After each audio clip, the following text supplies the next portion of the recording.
मेरे प्रिय भाई और बहनों, प्रभु यीशु ने हमें वह सशक्त, सुंदर और सबसे आदर्श प्रार्थना सिखाई है, हे हमारे पिता की प्रार्थना। उस प्रार्थना में प्रभु ने हमें बताया है कि पिता से प्रार्थना करें कि हे प्रेमी पिता परमेश्वर, हमें परीक्षा में गिरने ना दें परंतु बुराई से बचा। हमें परीक्षा में गिरने ना दें। परीक्षा, प्रलोभन हम सबका प्रतिदिन का अनुभव है। परीक्षा, प्रलोभन हम सबका प्रतिदिन का अनुभव है। एफेसियों के पत्र की अध्याय 6 उसके वाक्य 12 में संत पौलुस कहते हैं, हमें निरे मनुष्यों से नहीं बल्कि अंधकार में संसार के अधिपतियों, अधिकारियों, शासकों तथा आकाश के दुष्ट आत्माओं से लड़ना पड़ता है। एक बहुत बड़ा खुलासा है, हमारा शत्रु हमारा पड़ोसी नहीं है, भाई बहन नहीं है, पति नहीं है, पत्नी नहीं है, वे नहीं है जो हमें दुख देते रहते हैं, बल्कि पौलुस कहते हैं हमें निरे मनुष्यों से नहीं बल्कि अंधकार में संसार के अधिपतियों, अधिकारियों, शासकों तथा आकाश के दुष्ट आत्माओं से लड़ना पड़ता है। ये एक सच्चाई है, इस सच्चाई को जानना जरूरी है। संसार में जीने के लिए सांसारिक बातों को जानना ही काफी नहीं, आध्यात्मिक बातों को भी जानना जरूरी है। पौलुस कहते हैं कि हमें हमेशा अंधकार में संसार के अधिकारियों, अधिपतियों, शासकों और दुष्ट आत्माओं से लड़ना पड़ता है। ये जीवन एक संघर्ष है, एक युद्ध है। पौलुस ने कितनी सच बात कही है कि हमें हर समय विभिन्न प्रकार की दुष्ट आत्माओं से लड़ना पड़ता है। वासना की आत्मा से लड़ना पड़ता है, लालच की आत्मा से लड़ना पड़ता है, ईर्ष्या जलन की आत्मा से लड़ना पड़ता है, स्वार्थ की आत्मा से लड़ना पड़ता है, क्रोध की आत्मा से लड़ना पड़ता है, आलस्य की आत्मा से लड़ना पड़ता है, उदासी की आत्मा से लड़ना पड़ता है, निराशा की आत्मा से, शोक की आत्मा से निरंतर हमें लड़ना पड़ता है। ये आप और मेरा अनुभव है, प्रति पल का अनुभव, प्रतिदिन का अनुभव। पेतरुस इसी बात को दूसरे ढंग से रखते हैं। पेतरुस का पहला पत्र अध्याय 5 वाक्य 8 में पेतरुस कहते हैं, आप संयम रखें, जागते रहें। आप संयम रखें, जागते रहें। आपका शत्रु शैतान दहाड़ते सिंह की तरह विचरता है, ढूंढते रहता है कि किसे फाड़ खाएं। पेतरुस भी हमारे सामने आध्यात्मिक रहस्यों के बारे में खुलासा कर रहे हैं। पेतरुस कहते हैं आप संयम रखें और जागते रहें। क्यों? क्योंकि आपका शत्रु शैतान, शैतान शब्द का अर्थ ही शत्रु है, आपका शत्रु शैतान दहाड़ते सिंह की तरह विचरता है और ढूंढते रहता है कि किसे फाड़ खाएं। हम सभी जानते हैं कि शैतान ने कितनी जिंदगियों को फाड़ कर बर्बाद कर डाला है, कितने परिवारों को फाड़ कर बर्बाद कर डाला है, कितने रिश्ते तोड़कर बर्बाद कर डाला है। मैं बहुत सारे ऐसे भाइयों को जानता हूं जिनको मैं युवावस्था में जानता था, अच्छे खासे लोग, चरित्रवान लोग, अच्छे लोग, बुद्धिमान लोग, लेकिन आज शैतान के चंगुल में आने के बाद इस कदर वे गुलाम बनाए गए हैं कि वे चाहते हुए भी बुराई से बाहर नहीं निकल पाते। चाहे वो नशा हो, वासना हो, गलत रिश्ता हो, निकल नहीं पाते हैं। तो पेतरुस कहते हैं कि शैतान हमें बर्बाद करने में तुला हुआ है। कोरिन्थियों के दूसरे पत्र के अध्याय 11 वाक्य 14 में पौलुस एक और बात समझाते हैं। पौलुस कहते हैं इसमें कोई आश्चर्य नहीं है कि शैतान कभी कभी स्वर्गदूत का, ज्योतिर्मय स्वर्गदूत का स्वांग रचता है। शैतान मनुष्य को गिराने के लिए सबसे आकर्षक स्वांग रचता है। शैतान मनुष्य को गिराने के लिए आकर्षक स्वांग रचता है। कभी भी शैतान अपने स्वभाव और स्वरूप में नहीं आता है, आकर्षक स्वरूप में आता है। हमको भ्रमित करने वाले स्वरूप में आता है, हमें भ्रमित करने वाले स्वरूप में आता है। तो शैतान कभी कभी अच्छे लोगों के जरिए हमारे जीवन में काम कर सकता है, अच्छे परिवेश में हमारे विरुद्ध काम कर सकता है। तो शैतान कभी कभी स्वर्गदूत का सॉन्ग रचता है। प्रभु यीशु स्वयं मत्ती के सुसमाचार के अध्याय 18 वाक्य 7 में कहते हैं, मैं आपको समझाने का प्रयास कर रहा हूं कि कैसे हम प्रलोभनों के शिकार हैं। मत्ती के सुसमाचार के अध्याय 18 उसके वाक्य 7 में प्रभु यीशु कहते हैं, प्रलोभन अनिवार्य है। मैं इतना ही लेता हूं। प्रभु कहते हैं प्रलोभन अनिवार्य है। अनिवार्य शब्द आप समझते हैं, यानी बिना इसके हम रह नहीं सकते। मनुष्य के लिए, मनुष्य के जीवन में प्रलोभन अनिवार्य है, आवश्यक है। मानो क्यों प्रलोभन अनिवार्य है? सबसे पहले ईश्वर ने हम मनुष्यों को अपना प्रतिरूप बनाया। ईश्वर स्वतंत्र है, आजाद है। ईश्वर ने हमें आजाद बनाया है। प्रलोभन उस आजादी का हिस्सा है। आजादी का मतलब चुनने का अधिकार। ईश्वर ने हमें भले और बुरे को चुनने का अधिकार दिया है। विधि विवरण ग्रंथ के अध्याय 30 उसके वाक्य 15 और 19 में पढ़ते हैं, प्रभु कहते हैं, मैं तुम्हारे सामने जीवन और मृत्यु, भलाई और बुराई दोनों रखता हूं, तुम चुनो। बाइबल में बार बार हमें इस तरह चुनने का अवसर देते हुए हम देखते हैं। ईश्वर ने आदम और हेवा को चुनने का अवसर दिया। इसी तरह बाइबल में बार बार हम पढ़ेंगे। तो ईश्वर ने हमें स्वतंत्र बनाया, आजाद बनाया, इसीलिए प्रलोभन अनिवार्य है। प्रलोभन वास्तव में क्या है? चुनाव है, चुनना है। प्रलोभन अनिवार्य प्रभु यीशु कहते हैं, क्यों? ताकि हम प्रलोभन का सामना करते हुए प्रलोभनों में शैतान को हराकर पवित्र बन जाते हैं। यानी हमें आगे बढ़ने के लिए, हमें पवित्र बनने के लिए, हमें जीवन में सफल होने के लिए प्रलोभन एक माध्यम भी है, एक बाधा है। उसको तोड़कर हम आगे जा सकते हैं। तो प्रभु का वचन हमें सिखाता है कि हमारे जीवन में हमें प्रलोभनों का सामना करना पड़ता है, परीक्षाओं का सामना करना पड़ता है। हम बाइबल में बड़े बड़े लोगों का उदाहरण पाते हैं, आगे हम मनन करेंगे। उनके जीवन में प्रलोभन आया। कलीसिया के इतिहास में बड़े बड़े संतों के बारे में पढ़ते हैं, उनके जीवन में प्रलोभन आया। बहुत बड़े संत फ्रांसिस असीसी, कितना प्रलोभन उनको हुआ था। तो प्रलोभन हमारे लिए अनिवार्य है, हमारे जीवन में बना रहता है। मैं आज आपके सामने बाइबल के 2 खास प्रलोभनों को आपके सामने रखना चाहता हूं। पहला है उत्पत्ति ग्रंथ अध्याय 3 में हेवा और आदम के लिए, आदि मानव के लिए प्रलोभन। वचन में हम पढ़ते हैं कि ईश्वर ने मनुष्य को, आदम और हेवा को एक सुंदर बगान में रखा, आदन बगान में, और कहा कि तुम इसके अधिकारी हो। नाम दो किसी को भी, कोई भी नाम दो, ये इसका तुम अधिकारी हो। और ईश्वर ने उनके सामने भी एक चुनाव रखा, चुनने का मौका दिया। ईश्वर ने कहा कि सारे पेड़ों के फल खा सकते हो, लेकिन बीचों बीच जो पेड़ है उसका फल नहीं खाना। उसका फल खाओगे तुम्हारी आंखें बंद हो जाएंगी, तुम मर जाओगे। ईश्वर वहां से अड़ जाता है और वहां पर सांप आ जाता है, सर्प आ जाता है, शैतान आता है और हेवा से पूछता है क्या ईश्वर ने कुछ कहा इसके बारे में। हेवा बताती है कि ईश्वर ने कहा यदि तुम इसको खाओगी मर जाओगी। और शैतान एक विपरीत बात बताता है, सच्चाई यह है इसको खाओगी तुम्हारी आंखें खुल जाएंगी और तुम ईश्वर के बराबर हो जाओगी, ईश्वर के सदृश हो जाओगी।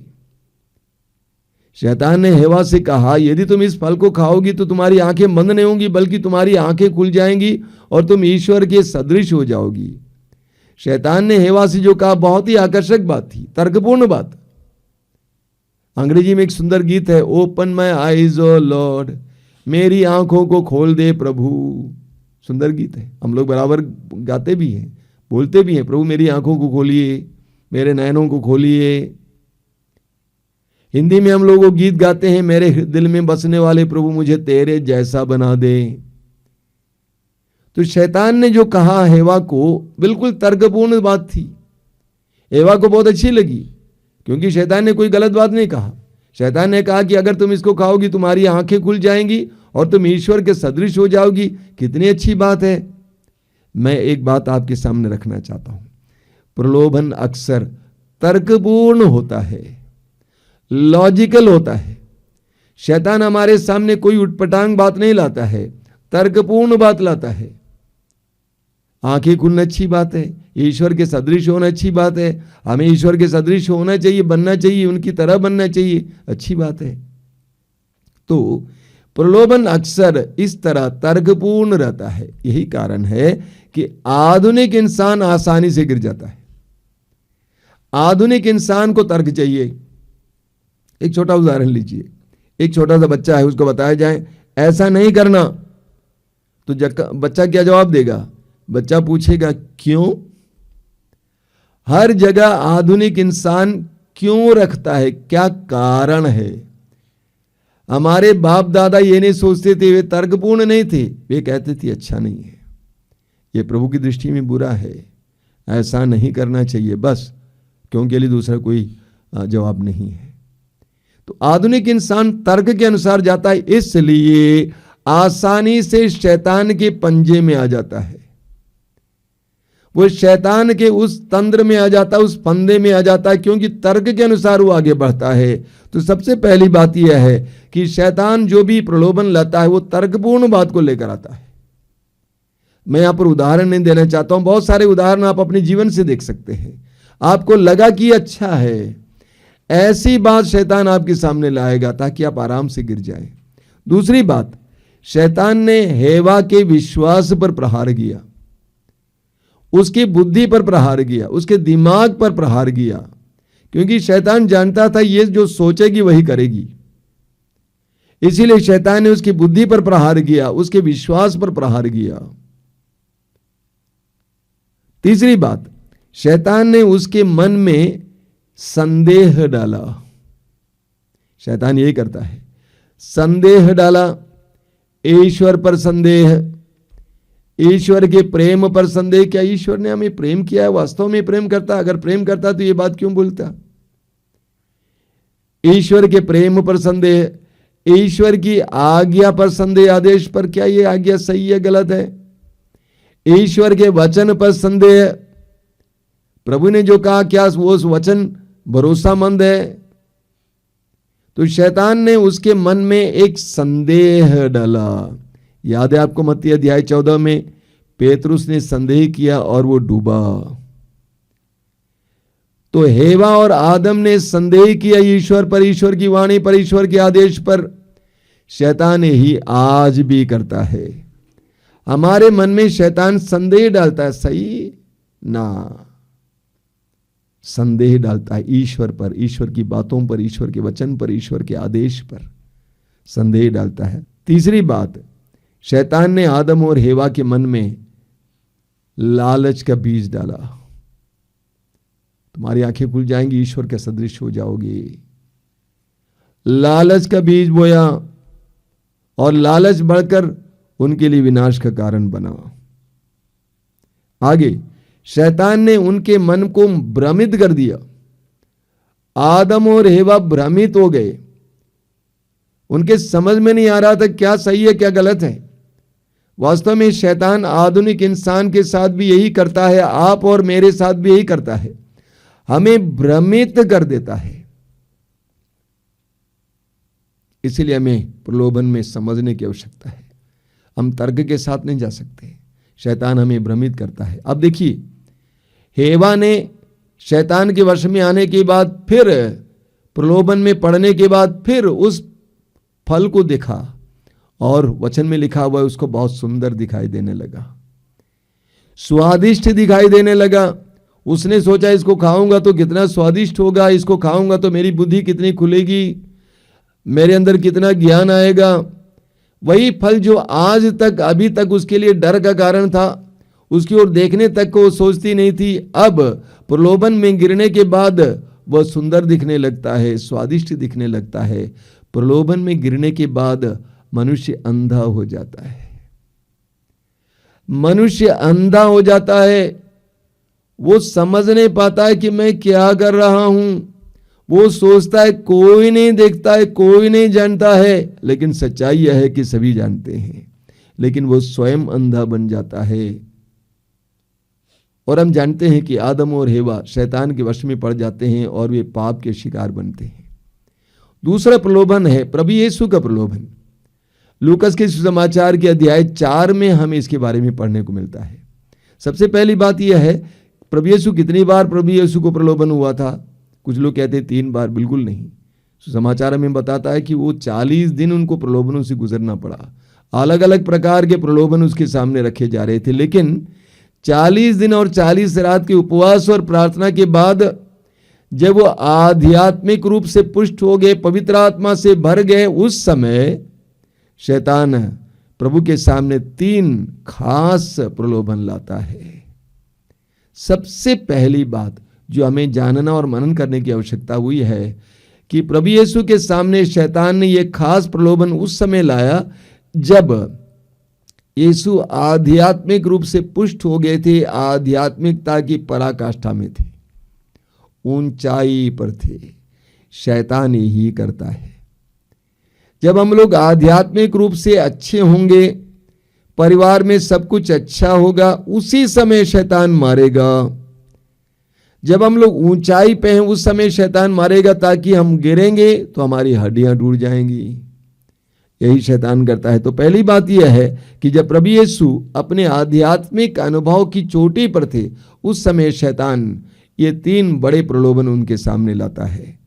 3 प्रलोभन क्या क्या हैं? सबसे पहले प्रभु यीशु को 40 दिन और 40 रात के उपवास और प्रार्थना के बाद इतनी भूख लगी होगी, आप सोच सकते हैं। वो चल नहीं पाते रहे होंगे। वचन में लिखा हुआ है कि वो बहुत कमजोर हो गए। ऐसे में शैतान आता है और कहता है, यदि तुम ईश्वर के पुत्र हो, ये काम कर, इन पत्थरों को रोटियों में परिवर्तित कर और उसे खा ले।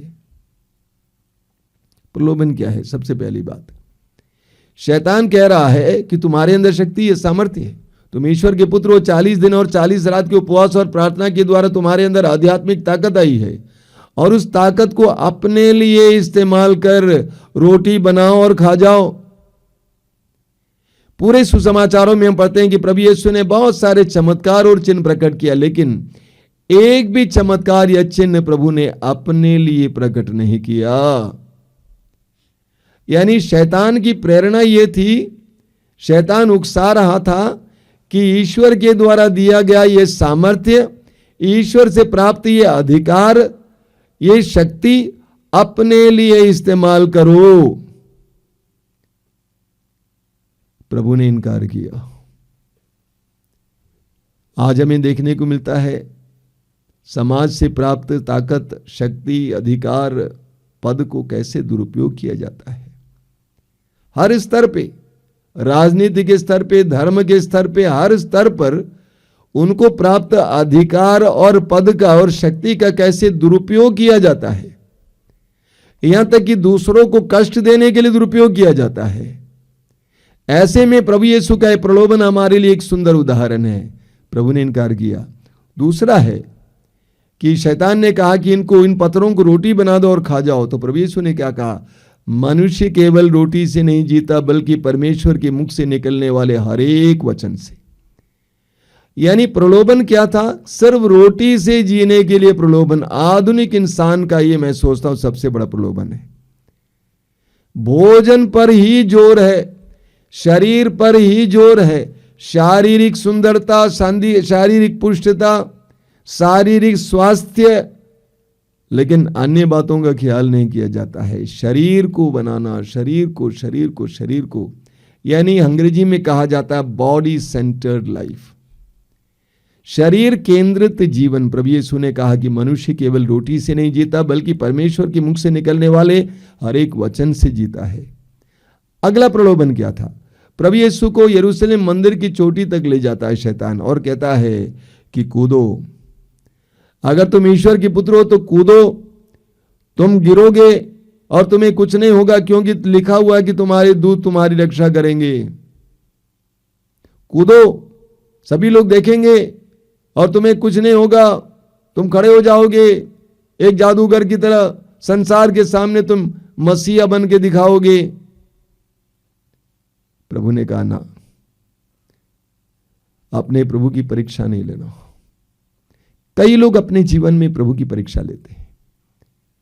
जो करना नहीं चाहिए करते हैं, जो प्रभु नहीं चाहते वो भी करते हैं। ऐसे रिस्क लेते हैं, बड़े बड़े रिस्क लेते हैं, सोचते हैं कोई बात नहीं प्रभु संभालेंगे।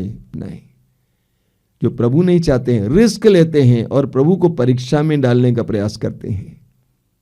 प्रभु ने कहा, लिखा है अपने प्रभु ईश्वर की परीक्षा मत लो। तीसरा प्रलोभन, यह भी महत्वपूर्ण है। प्रभु यीशु को पहाड़ की चोटी पर ले जाता है और सारे संसार को दिखाता है कि यह सब मेरा है, मैं तुमको दे दूंगा सांसारिक वैभव। क्या करना होगा तुम्हें मेरी आराधना करनी होगी। बहुत जबरदस्त उदाहरण है आधुनिक इंसान का। मैं सोचता हूं ये एक बहुत बड़ा प्रलोभन है। सांसारिक वैभव के लिए, सांसारिक उपलब्धि के लिए, चीजों के लिए, पोजेशन के लिए, धन के लिए, पद के लिए, अधिकार के लिए शैतान कहता है मेरी आराधना करो, थोड़ा सा समझौता कर लो। झूठ बोलने से क्या जाता है, थोड़ा सा झूठ बोलना अच्छा है, तुम्हें फायदा हो तो। हिसाब किताब थोड़ा टेढ़ा मेढ़ा करो, अगर तुमको फायदा है तो अच्छी बात है। शैतान यही कहता है मेरी आराधना करो। प्रभु ने कहा, लिखा है अपने प्रभु ईश्वर को छोड़कर और किसी की आराधना मत करो। सवाल यह खड़ा होता है कि प्रभु यीशु ने शैतान का या प्रलोभनकर्ता का कैसे सामना किया। प्रभु यीशु ने शैतान के साथ कोई बातचीत शुरू नहीं की। प्रभु यीशु ने कहा, हट जाओ शैतान,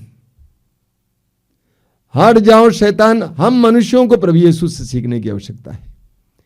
चाहे कोई भी व्यक्ति हो, कोई भी चीज हो, हमारे सामने प्रलोभन के रूप में आता है, हमें कहना है हट जाओ शैतान, दैट्स ऑल। प्रारंभ में ही बोलना है, बातचीत नहीं करना, मोलभाव नहीं करना। बाद में आप शैतान से बच नहीं पाएंगे। आपको लगता है कि शैतान मुझे अपने वश में करने के लिए आ रहा है, इस पैसे के द्वारा, इस पद के द्वारा, इस नर के द्वारा, इस नारी के द्वारा। तो हमें शैतान से कहना हट जाओ शैतान, हट जाओ शैतान। ये हमें प्रभु यीशु सीखना है। प्रभु यीशु शैतान से ऐसे कैसे कह पाए? क्योंकि उन्होंने 40 दिन और 40 रात उपवास और प्रार्थना की। 40 दिन और 40 रात उपवास और प्रार्थना करने के बाद प्रभु के अंदर शैतान को हट जाओ शैतान कहने के लिए सामर्थ्य आया।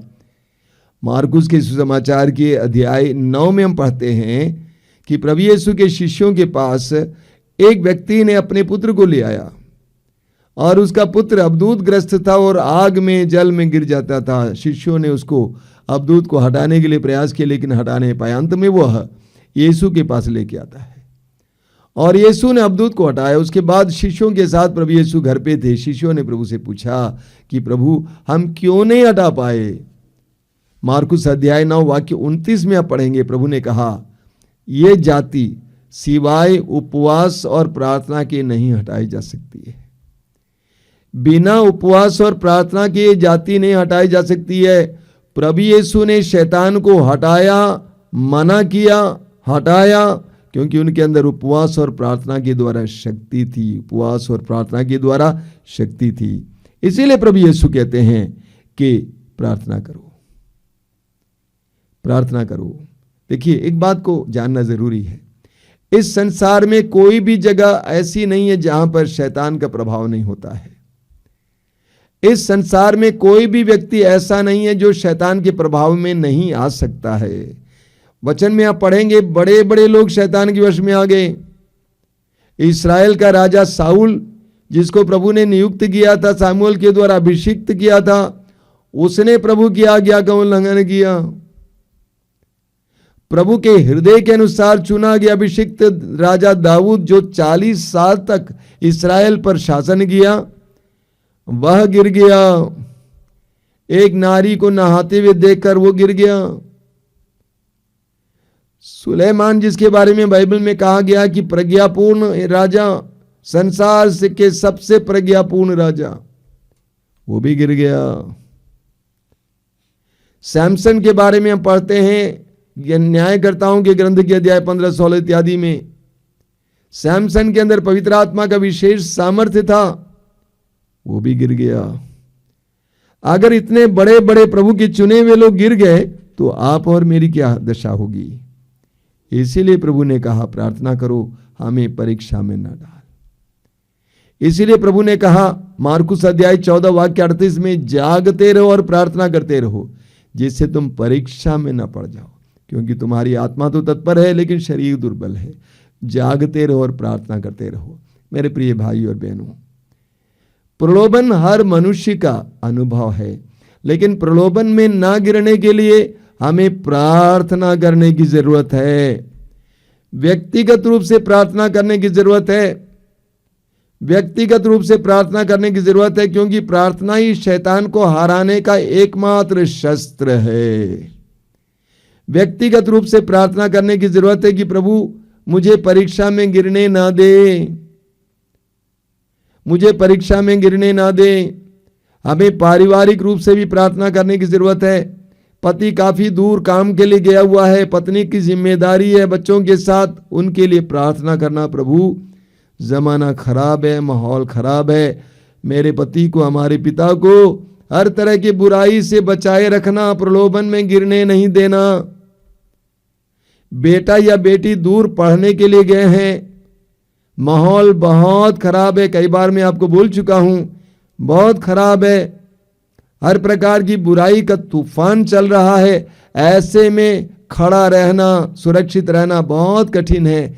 ऐसे में माँ बाप की जिम्मेदारी बनती है कि वे अपने बेटे के लिए, बेटी के लिए निरंतर प्रार्थना करें कि प्रभु मेरे बेटे को, मेरी बेटी को प्रलोभन में गिरने नहीं देना। हमें प्रार्थना करने की जरूरत है। इसीलिए प्रभु यीशु कहते हैं प्रार्थना करो, हे पिता हमें परीक्षा में गिरने ना दे, हमें परीक्षा में गिरने ना दे। हमें एक दूसरे के लिए प्रार्थना करने की जरूरत है। हमें, अगर आप मसीही हैं, विश्वासी हैं, पुरोहितों और धर्म बहनों के लिए प्रार्थना करने की जरूरत है। अगर पुरोहित या धर्म बहन है, आपको पारिवारिक लोगों के लिए प्रार्थना करने की जरूरत है। सब के सामने यही समस्या है, प्रलोभन, परीक्षा। हमें निरंतर प्रार्थना करनी है, हे पिता हमें परीक्षा में ना गिरने दें, बल्कि बुराई से बचा। आमीन। आइए हम प्रार्थना करें।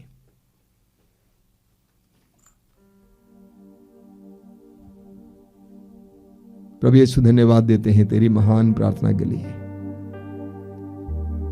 उस आदर्श प्रार्थना में तूने हमें बताया है कि हम लोगों को प्रार्थना करनी है, हमें परीक्षा में गिरने ना दे। तू स्वयं परीक्षा में गिरने से बचा, क्योंकि तू प्रार्थना में ताकत पाया था। प्रभु यीशु हमें भी प्रार्थना में जीवन जीने की कृपा दीजिए। प्रार्थना में जीवन जीने के बावजूद भी हमें परीक्षाओं का सामना करना पड़ता है, उन क्षणों में हमें बचा के रखना यीशु। तेरे दूतों को भेजकर हमारी हर परिस्थिति में हमें बचा के रखना यीशु, बचा के रखना यीशु, बचा के रखना। तू ही हमारा एकमात्र संरक्षण है, रक्षक है। तेरा पवित्र रक्त हमें संरक्षण देता है। धन्यवाद यीशु, धन्यवाद। तेरी स्तुति, तेरी आराधना, तेरी